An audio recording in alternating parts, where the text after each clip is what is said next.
everyone, this is Kate again from J-Rank Electric. We are recording this time, not relying on the internet. So we'll post this video to Facebook and to YouTube the same way we would stream to both. The cell service here has turned out to not be as reliable as it looked when we started, but the boosters on top of the building I think were being blocked by the brick walls and some of the concrete that's installed here. So we're outside the water treatment plant here in Ann Arbor with Ryan, who works here. So I'm going to flip this camera around and have him introduce himself. Hi, I'm Ryan Justin. I'm the SCADA network administrator here at the Ann Arbor Water Treatment Plant. That is just a fancy term for programmer. So I don't do a lot of the actual treatment or process control myself, but I control the process control. So that's kind of my role here. Inside this building is kind of where the water starts.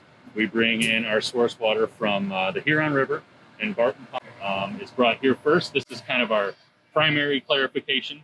So we take the water and lime and polymer and combine those together and to start chemical processes and reactions with the water. But the primary one is to get any particulate that came with the water on its way up the hill to collide with each other, and then the polymer and the lime help them to stick together to form bigger particles that can then sink out faster. So if you've ever seen a glass of water, if you put something in it, something very small, takes a really long time to settle to the bottom. We want bigger things to clump together and sink faster so that we can move the water on down to the next process. So over here is kind of that first step where all those are combined. It's all the water and the white colored lime are now this brown kind of coffee with cream colored mixture. That lets us know that everything's kind of working together and things are settling out. From there, it moves over here, where you can see that it's taking on more of a standard water color, where a lot of the what's now called sludge, the particulate, is settled to the bottom. The good water's at the top. It moves through there and comes off this, which is called primary clarification, over to the next step, which is secondary clarification, where it's the identical process but happens even slower. So we can head over that way. Okay, yeah, we'll follow you.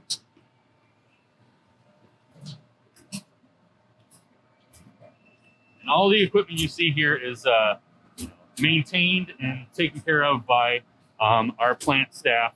So we kind of have two main classes, supervisors who are in charge of a lot of the big decisions, the rate that we treat the water so that we can meet demand within the system, some of the chemical processes, and then the technicians who handle some of the other water treatment parameters, but they also are tasked with maintaining all the equipment and doing the chemistry work that comes with the distribution system. So we have 13 distribution sites around the city where we daily take samples, bring them back here, test them to make sure that everything's, everything we're taking out of the water, nothing is being added back in, or nothing's growing, or, to make sure that it's to the quality we want it to be.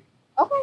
So what's the next step in the water, its journey from cloudy coffee water over to more of a water color that we would expect? What's happening in this? So again, this is very similar to that one, where the polymer and the lime are continuing to do their job. The particles are settling out. You can kind of see over here, the freshest water is at the top, and it's falling into this channel around the side, and then it's moving from the primary and the secondary clarification over to the disinfection stage, which is the ozone building over here. Okay.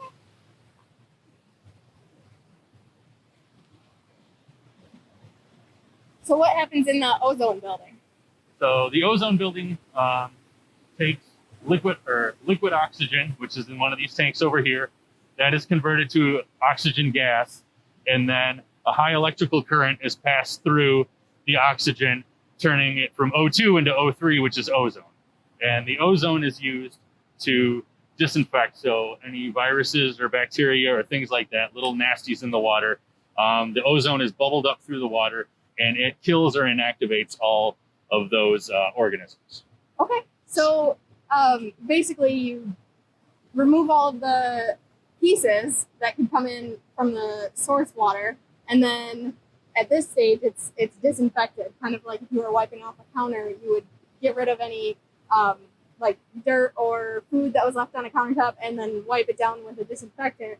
Then your cleaning process has to happen in the same order as any cleaning process, really. Yeah. So you're taking out the big things, taking out all the places, the nooks and crannies for the viruses and things like that to hide. And then once they're out in the open, you can bubble them with the ozone, and then you get a much more effective disinfection rate. The less particulate that's in the water when you treat it. Okay. We're coming up on the water treatment plant is actually split into two different plants. That was plant 1. That's the older one. This is plant 2. This is the newer one. We didn't mention it on the top, but this building has been here since, in one way, shape, or form, since 1938. And there's been a person here working every second of every day since then. So we're at 82 years and I think 720,000 straight hours of someone being at this building working. So we leave the ozone building, we come under here, and we head over to filtration, which happens in this primary building of the plant here. Okay, I'll follow you. While we're walking, can you tell me a little bit about this part of the other plant on this side on our left? Sure. So this is where a lot of that same mixing happens that we discussed before, but this one's been emptied right now so that they can clean any of the sludge that is stuck to it out and get it back to its fresh, full capacity. So that's another job here. When we walked through earlier, there was actually a group of people working on cleaning that. They're not working there anymore, but so that's another option for a career here. Do they work in-house or are they contracting like Jarring Electric would be? They're all in-house. So everything that's here, it's in one way, shape, or form. They try to take care of it and maintain it for us. So okay. I guess I should explain what our role here is at the plant. Jarring Electric comes in as a contractor, and we do larger projects when they're doing something new. And then there's an electrician on staff here and other tradespeople who do the rest of the maintenance and all of the things that go on when we're not here. We just come in when there's a big need for electrical work. Great. Yep. So once J Rank and their people are done, they kind of complete the project. They turn it over to our staff, and then they maintain it from there on. So it's a good process. We're not doing all the work ourselves. Obviously that would take too big of a team, and it's too uneven of work. But there's once places like Rank and other trades are out, we do our best to take care of everything in-house. There's still a few things that we contract out just because it's too labor-intensive or too specialized. But then those go to other trades, so it all stays in that family, so to speak. Okay. So what happens here? So once we disinfect, this is kind of our last treatment process where we filter the water. So we took out we got as many of the big particles to settle out. We disinfected what was left, and now anything very small is run through this filter. This is activated carbon and sand, about 2 feet of it. So you can't tell it from looking at it. It just looks like a pond, but this water is moving at about 760 gallons a minute straight down through this filter. It'll run like this for about 90 hours at this flow rate, and then it's backwashed to push everything that catches in the sand is pushed out and sent to waste. So this is kind of the final disinfection step, and then we add a chlorine residual to keep protecting the water as it leaves the plant. We add fluoride, and it either heads to our reservoir or it heads out to the distribution system. Okay. Before we get too far back into the other part of the building, can you tell us a little bit about how you got into this career and what led you here? Sure. So actually, while I was going to college, I took a job doing AutoCAD drawings for an instrumentation company. From there, liked what I was doing, so went from the drawing of those systems to the engineering to the startup and then into the programming. So I have a college degree that I never really used. I found this work was just more interesting, and it was just something I kind of fell into, but I liked it and kept going with it, and it's worked out great so far. So I went from starting up these systems at different places throughout the state and the country, and then this job opened up this plant where I could kind of maintain one system and stay local and be home every day, and that was something I was definitely looking for, and it worked out great. That's actually something we hear from some tradespeople when they're choosing a career, that if they don't want to be on the road or traveling for work, they may not want to work for a construction contractor like Jarring Electric, but there is opportunities in the trades where you work in a singular facility like this one. You can to work in the same spot every day. So that is an option. And I guess let's walk and talk here a little bit more. So there are, I forget if we've mentioned already because we've done this video once through, and then we're doing it again with the recording because our audio is not good at all on the live version of the internet. So can you tell me what are the types of trades where the people work in this facility regularly, other than Jared Electric coming in for a short period of time? Work here. Outside trades on projects, or just our people and what Just they your do? people. Okay, our people, the technicians, they do trade jobs, everything like I said, from taking apart a pump to doing water chemistry to electrical work, plumbing work, welding work. So they kind of get to do a little bit of everything. The supervisors, they do some of the water chemistry testing and some other things like that. They're part of the Teamsters union. The technicians are part of the AFSCME union.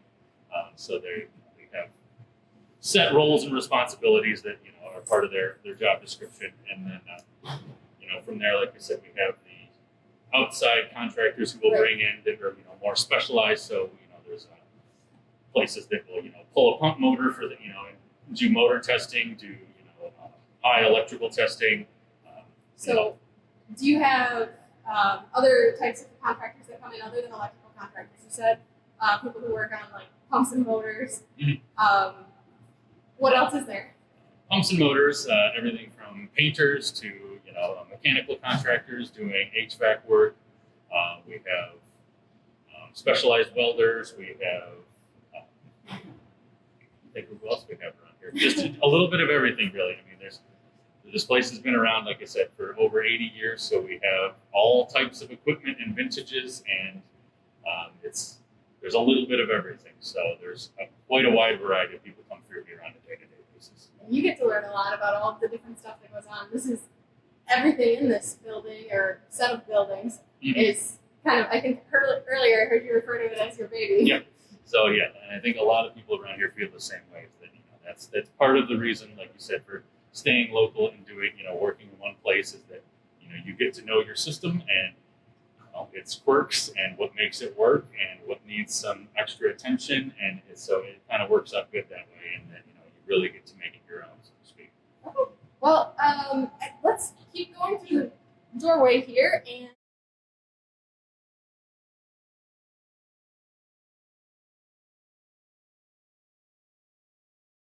we've got some renderings here. This is actually the main reason J-Rank is here on site, right? Yes. So the main goal of this project is to update our control room and to replace the programmable logic controllers that do a lot of the automated thinking around here.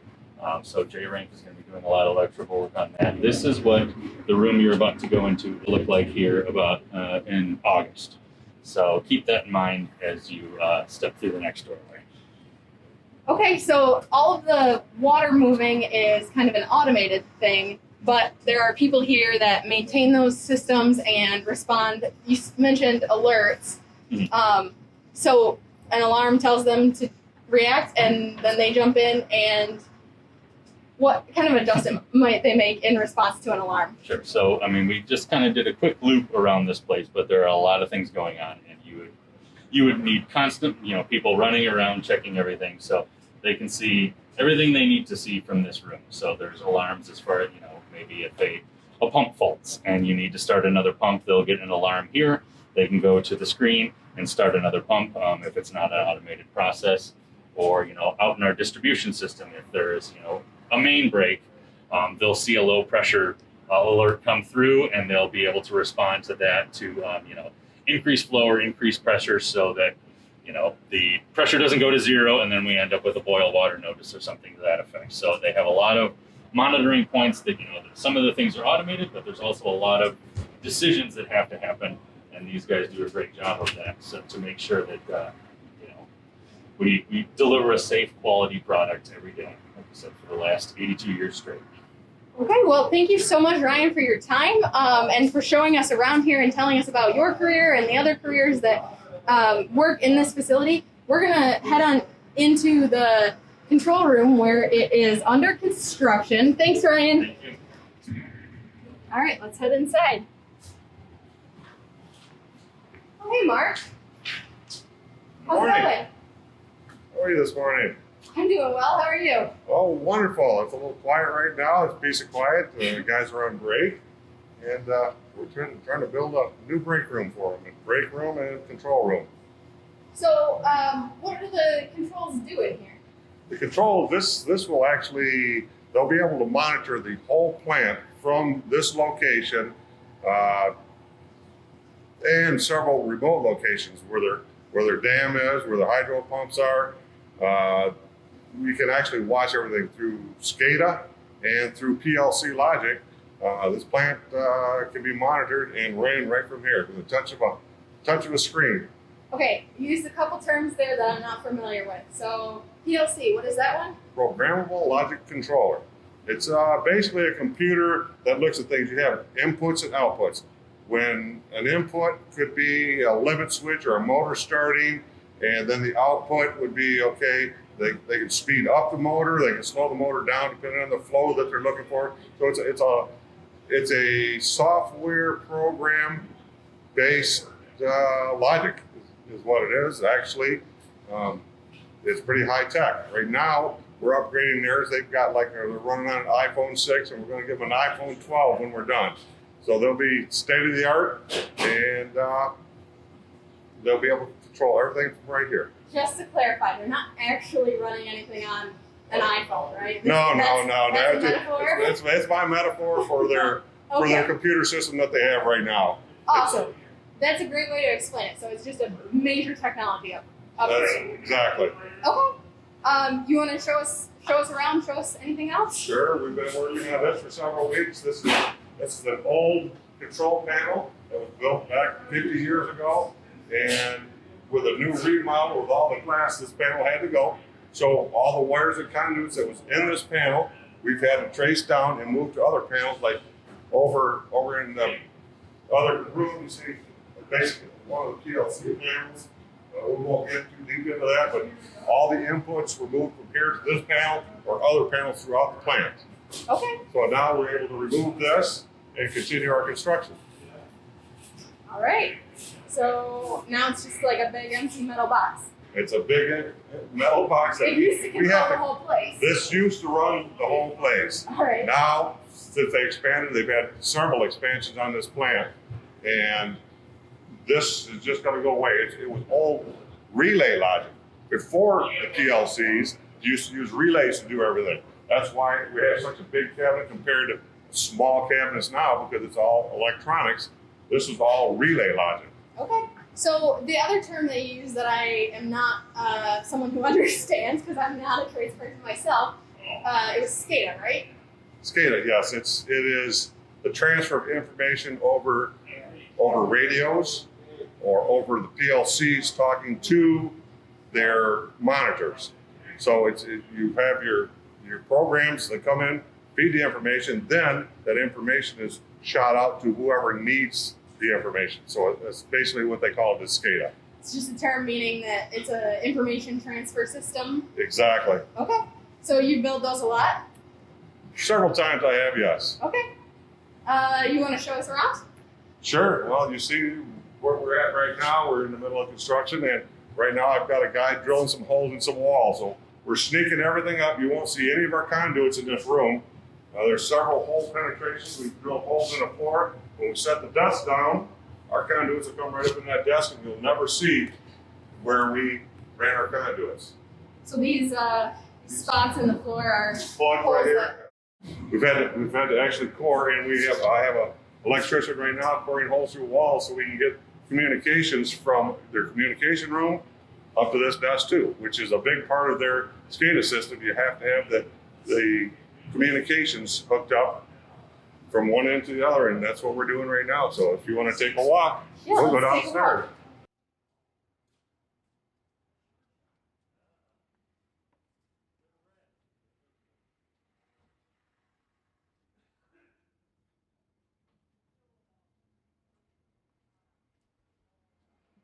I think with Brian, you've seen a lot of the other parts of the plant. Yeah, we got a nice little tour around and learned how it works and what happens to the water. as it goes through the system. And so now we just want to learn about what Jerry does here while they're on site for this project. It's going to be a little noisy down here for a few minutes. We're going to walk through some of their pump roads. Okay.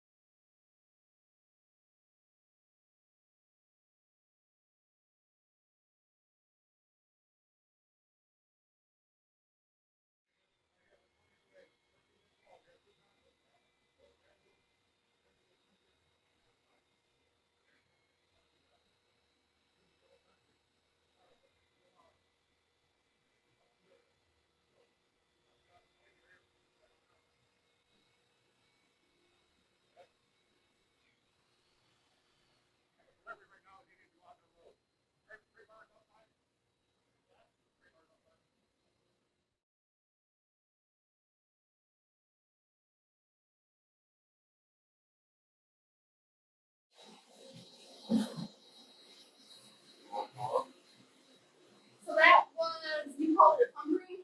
That is, yes, that's some of their pump rooms for the plant one side. That Ryan mentioned about the plant one, plant two. These are plant one pumps that they're running on right now. Plant two, they ran through it all winter. They transferred over. So basically, you exercise all the equipment, and then if you're switching the plants, that gives them time to maintenance things that over the winter have maybe broken down, leaking pipe. They can fix that. So when they come back up, everything is ready to go. So it actually gives them breathing room in case something does go wrong. Like say two plants, you can merge them together or you can separate them. Okay. So you said Eric in there, the other member of your crew right now, he was drilling holes. How thick did you say that wall was? 13 inches. Straight concrete? Straight concrete. And it's old. It's hard. It's two things you can guarantee about concrete. It gets hard and it cracks.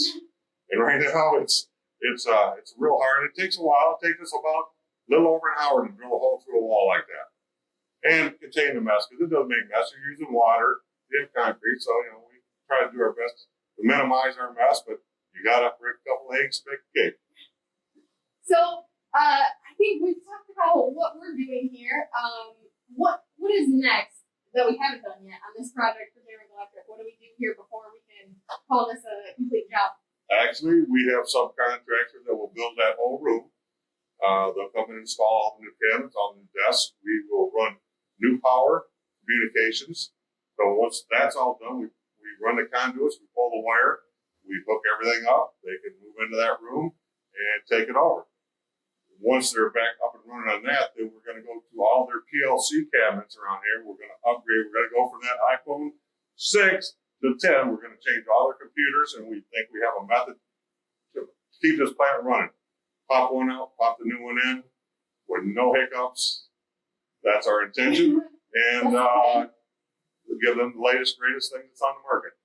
So you talked about how this is kind of pop one out, pop one in. Is there, I think you're underestimating, or you're oversimplifying how complicated these systems are, right?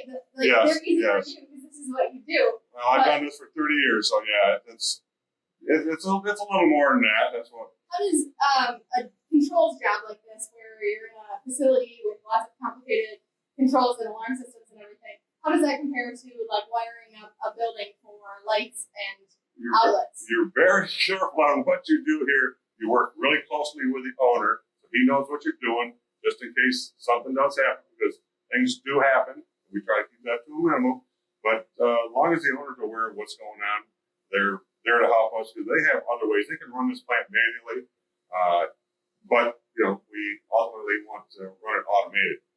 So it can be done if they need to shut things down for us, so we can work on it, so we don't cause hiccups.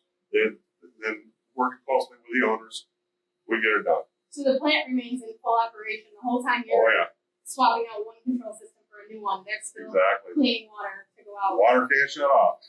So that's right. Ryan told us they've been running 24/7 for like 80 or more years.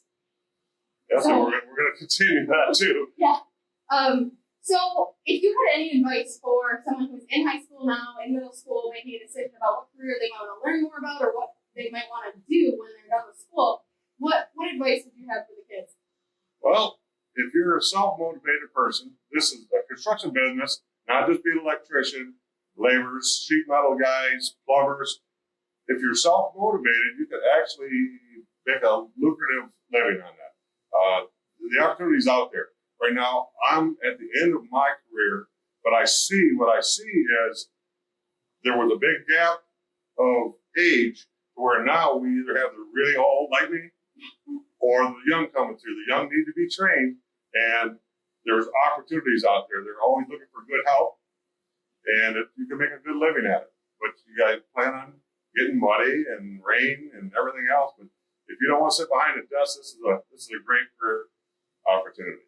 Okay, before we wrap up, I gotta ask, what's some of the most interesting things you've seen on your career in the electrical industry? What's an interesting project or something you've worked on that you'd love to tell about? Well, one of the biggest ones was in Grayling, Michigan, where a particle board plant that was a very large. We had several foremen on the job. We had 9 electrical rooms that we had to put together.